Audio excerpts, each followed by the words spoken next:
Good morning બાળકો. આજે આપણે ધોરણ 5 એમાં પેજ નંબર પહોંચ્યા છે 40, દાખલા નંબર 9મો. 6 ચોરસવાળા 6 આકારોને ગ્રીડમાં અલગ અલગ રીતે ગોઠવી તેનું ક્ષેત્રફળ શોધો. એટલે કે 6 ચોરસ થવા જોઈએ એવા 6 આકાર દોરવાના છે. કેટલા? 6. એમાં એક દોરેલો છે તો આપણે 5 દોરશું. જો 1 2 3 4 5 અને 6 થઈ ગયું. એવી જ રીતે મેં બીજો દોર્યો છે 1 2 3 4 5 અને 6. એવું નથી કે મેં જેમ દોર્યો છે તમે એવી જ રીતે દોરો, અલગ રીતે પણ તમે દોરી શકો છો. પછી 1 2 3 4 5 6, પછી અહીંયાથી અલગ થઈ જાય છે, અહીંયા નવો ચાલુ થાય છે 1 2 3 4 5 6 અને 7. સોરી 1 2 3 4 5 અને આ 6 આ રહ્યો, આ નથી ગણવાનો. અહીંયાથી જો 1 2 3 4 5 અને 6. પછી આ સીધી 6 ખાના દોર્યા મેં 1 2 3 4 5 6. એવી જ રીતે તમે આડા પણ દોરી શકો છો સીધા. પછી 1 2 3 4 5 6. તો આવી રીતે મેં બધા આકાર દોર્યા ને પછી પહેલામાં એ નામ આપ્યું, પછી બી સી ડી ઈ અને એફ એવી રીતે મેં નામ આપી દીધું છે. હવે એનું ક્ષેત્રફળ શોધવાનું છે. તેનું ક્ષેત્રફળ તો કે એનું કેટલું છે? 6 છે. એના પછી બીનું, તો બીનું 1 2 3 4 5 6.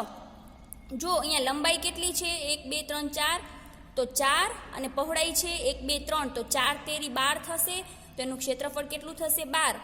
પછી ત્રીજા નંબરનું તો કે લંબાઈ 3 અને પહોળાઈ 2 તો 2 તેરી 6 તો એનું ક્ષેત્રફળ 6. એટલે કે આપણે શું કરવાનું છે? લંબાઈ ને પહોળાઈનો ગુણાકાર કરવાનો છે. એના પછી ડી તો કે લંબાઈ 2 ને પહોળાઈ 3, લંબાઈ 2 અને પહોળાઈ 1 2 ને 3 તો 2 ગુણ્યા 3 એટલે 2 તેરી 6. એના પછી પાંચમું એટલે કે ઈ તો એનું છે 1 2 3 4 5 અને 6. એટલે 5 લંબાઈ છે અને 2 શું છે? પહોળાઈ છે. તો 5 દુ 10 તો એનું ક્ષેત્રફળ કેટલું થશે? 10. એટલે આ ઈ નંબરનો ને હવે એફ નંબરનો તો કે લંબાઈ કેટલી છે? 6 અને પહોળાઈ કેટલી છે? 1 જ છે. તો 1 એટલે 6 એકા 6 તો આ એનું શું થયું? ક્ષેત્રફળ થયું. હવે શું આવે છે?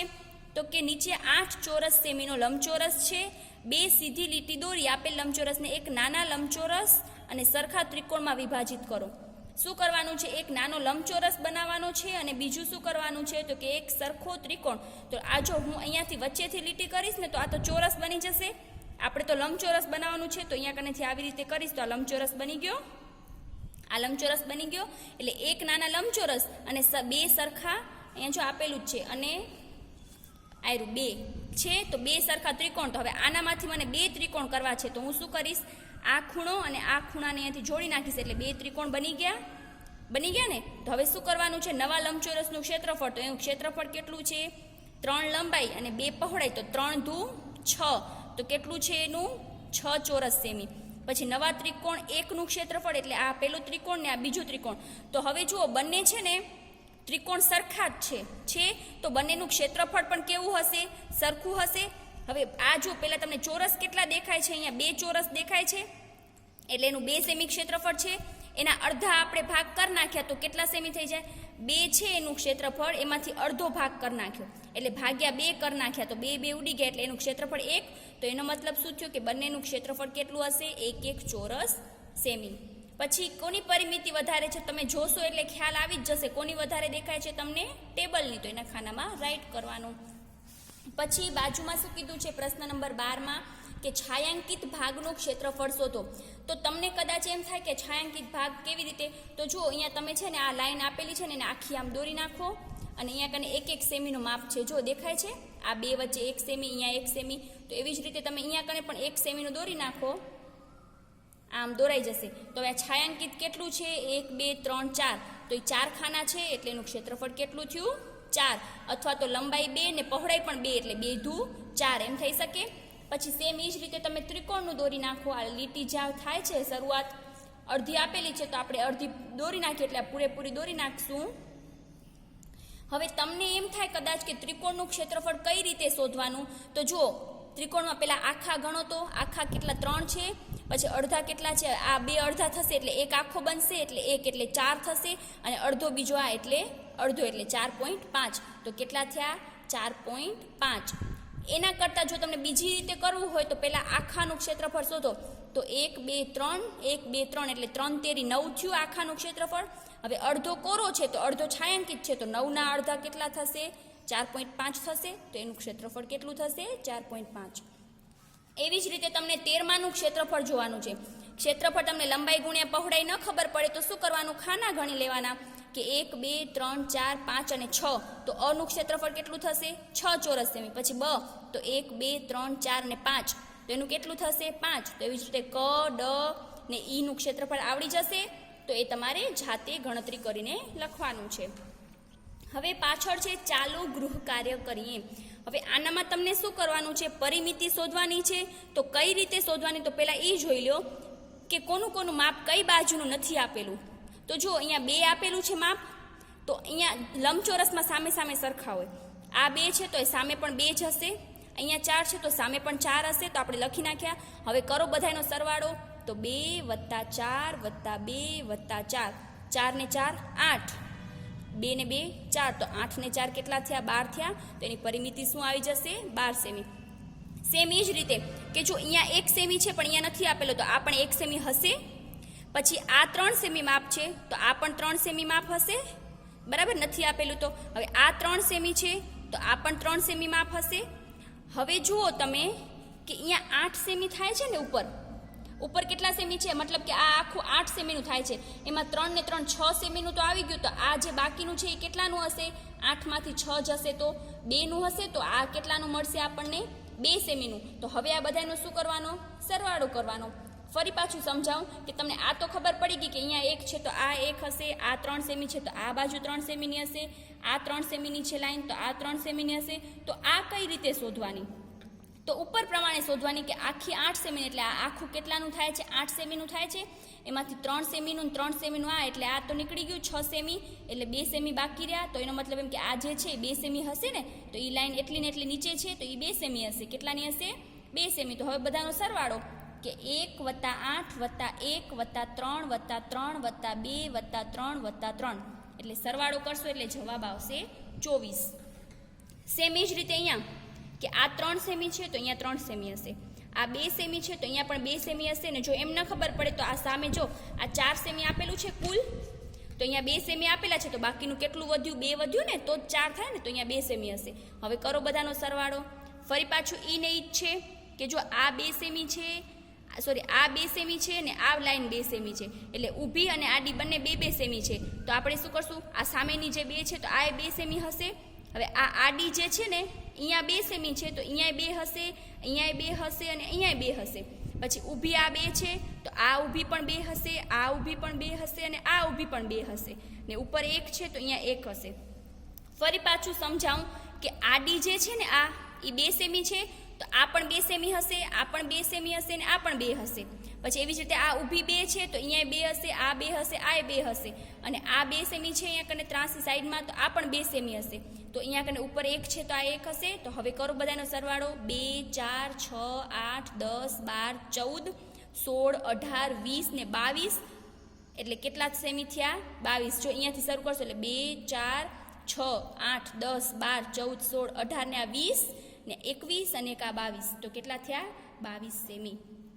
આ ચોરસનું છે તો ચોરસ તો તમને ખબર છે સરખું જ હોય ને, સરખું.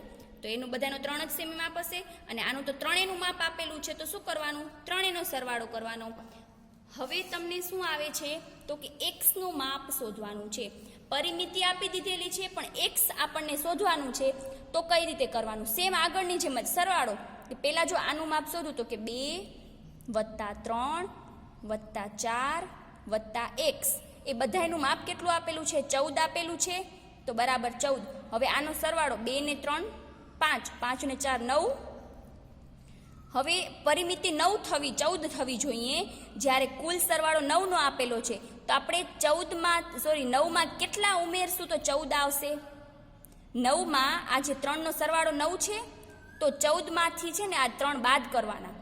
શું કામ બાદ કરવાના? તો કે 9માં આપણે કેટલા ઉમેરીએ તો 14 આવે. એના માટે શું કરવું પડે? તો કે 14માંથી આપણે 9 બાદ કરવા પડે. તો કેટલા આવશે? 5. તો અહીંયા કને શું આવશે? x બરાબર 5. હવે બધાનો સરવાળો કરો તો કે 2 ને 3 5, 5 ને 5 10, 10 ને 4 14. તો આવી ગયું 14 સેમી. આવી ગયું ને? તો આ રીતે તમારે કરવાનું છે. ફરી પાછું અહીંયા તો કે 6 + 1 + 2 + 2 + 4 + x બરાબર 18. હવે આ બધાનો સરવાળો 4 ને 2 6, 6 ને 2 8, 9 ને 6 15. તો 15 + x બરાબર 18. એટલે 18 માંથી આપણે 15 બાદ કરશું તો કેટલા આવશે? 3 આવશે. તો એનો મતલબ શું થયો? x બરાબર કેટલા મળ્યા આપણને? 3. તો આ રીતે તમારે શું કરવાનું છે? x શોધવાના છે. હવે અહીંયા ચિત્ર આપેલા છે અને પાછળ ચિત્ર ઉપરથી પ્રશ્નોના જવાબ શોધવાના છે. જો ચિત્ર અ, બ, ક, ડ, પછી ઘ, ફ અને ઈ. અ, બ, ક, ડ, ઈ, ફ અને ઘ.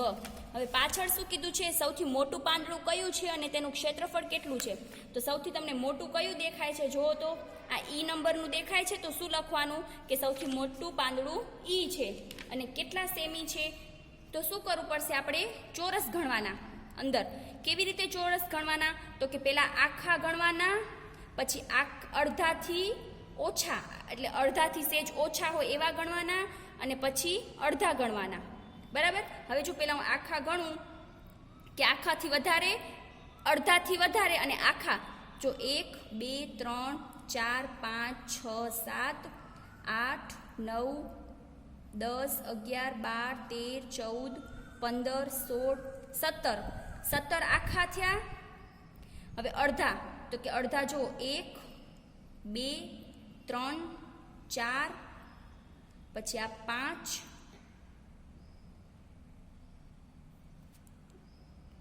1 2 3, સોરી આવ્યું 3, આ 4, આ 5 અને આ 6. તો 6 અડધા થયા આખા, અને આખાથી વધારે કુલ કેટલા થયા? 17. અને 6 કેટલા થયા? અડધા. તો 6 અડધા હોય તો આખા કેટલા બને? 3 બને ને. 6 અડધા છે તો એમાંથી આખા જોશું તો કેટલા બનશે? 3 બનશે ને. અડધા 6 છે તો એના આખા 3 બનશે. તો 17 + 3 એટલે કુલ કેટલા થયા? 20 થયા. તો એનું ક્ષેત્રફળ કેટલું હશે? 20 ચોરસ સેમી. સૌથી નાનું પાંદડું કયું છે? તો કે સૌથી નાનું તમને કયું દેખાય છે? ક. અને એનું જો એક જ ચોરસની અંદર આવેલું છે તો એનું સેમી કેટલું હશે? 1 જ ચોરસ સેમી. તો 1 ચોરસ સેમી. પછી પાંદડા અનું ક્ષેત્રફળ કેટલું છે? અનું તો જુઓ 1 2 3 4, પછી આ અડધાથી ઓછા છે એટલે એ તો લેવાશે નહીં, પણ આ અડધા છે એટલે એ બંને અડધા થશે તો આખો 1 બનશે. તો 1 આખો અને આ 4 આખા એટલે કેટલા થયા? કુલ 5. તો એનું કેટલું થશે? 5. પછી ફ નું ક્ષેત્રફળ આ રહ્યું ફ. તો 1 2 3 4 5 6 7 8, પછી આ 2 અડધા એટલે આખો એટલે 9, અને આ 2 અડધા એટલે આખો એટલે કેટલા થયા? 10. તો એનું ક્ષેત્રફળ કેટલું થશે? 10 ચોરસ સેમી. પછી કયા બે પાંદડાનું ક્ષેત્રફળ લગભગ એક સરખું છે? તો અહીંયા જો આપેલું, અહીંયા ફ નું આપણે 10 શોધ્યું, તો સામે આનું પણ સરખું લાગે છે. કેવી રીતે? તો કે 1 2 3 4 5 6 7 8 9, અને આ અડધો અને આ અડધો. તો કેટલું થયું? 10 થયું. તો કોનું સરખું છે? તો કે ડ અને ફ નું. અને કેટલું છે? 10 ચોરસ સેમી. હવે અહીંયા જુઓ આ હાથનો પંજો છે એનું ક્ષેત્રફળ શોધવાનું છે. તો જ્યાં જ્યાં આવી રીતે કરેલું છે ને ચોકડી અને આખા જે છે એ રાઈટ છે. પછી અડધા જે છે, અડધાથી વધારે છે એમાં ચોકડી કરેલી છે, અને જે અડધા છે ને એમાં શું કરેલા છે? પોઈન્ટ. તો પહેલાં આપણે આખા ગણીએ રાઈટવાળા. 1 2 3 4 5 6 થયા રાઈટવાળા.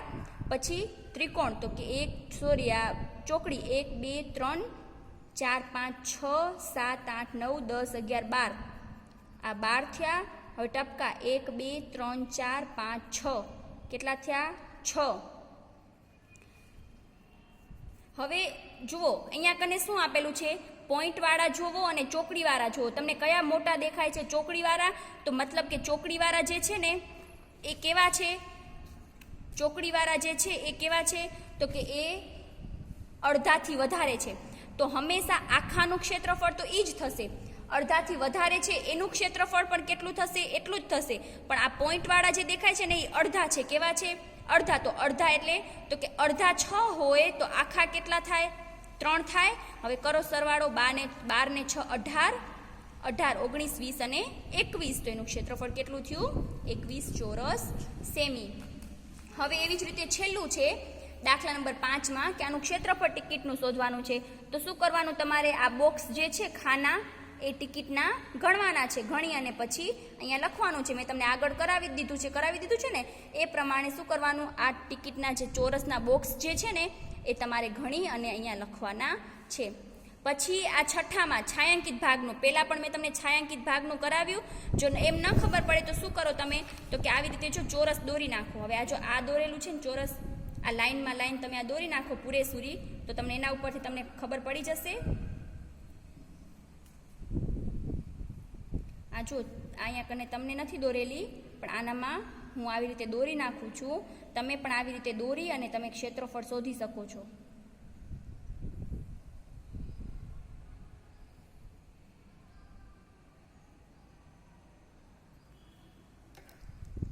હવે જો ચોરસ 1 2 3 4 5 6 7 8 9 10 11 12 13 14 15 16 17 18 18 આખા થયા. હવે અડધા કેટલા છે, તો જો અડધા કેટલા છે, 1 આ 2 3 4 5 અને 6, તો 6 અડધા અને બીજા આયરો 7 અને એક આ બાજુ 8, તો 8 અડધા થયા બરાબર. તો આખા કેટલા હશે, તો 4 હશે. હવે 18 ને 4 19 20 21 અને 22, તો એનું ક્ષેત્રફળ કેટલું થશે, 22. એવી રીતે તમારે શું કરવાનું છે, છાयांકિત ભાગનું ક્ષેત્રફળ શોધવાનું છે. તો આટલું તમારે મેં જે કરાવ્યું એ બધું તમારે સ્વાધ્યાય પોથીની અંદર લખવાનું છે અને આટલું કાર્ય કરવાનું છે. Thank you.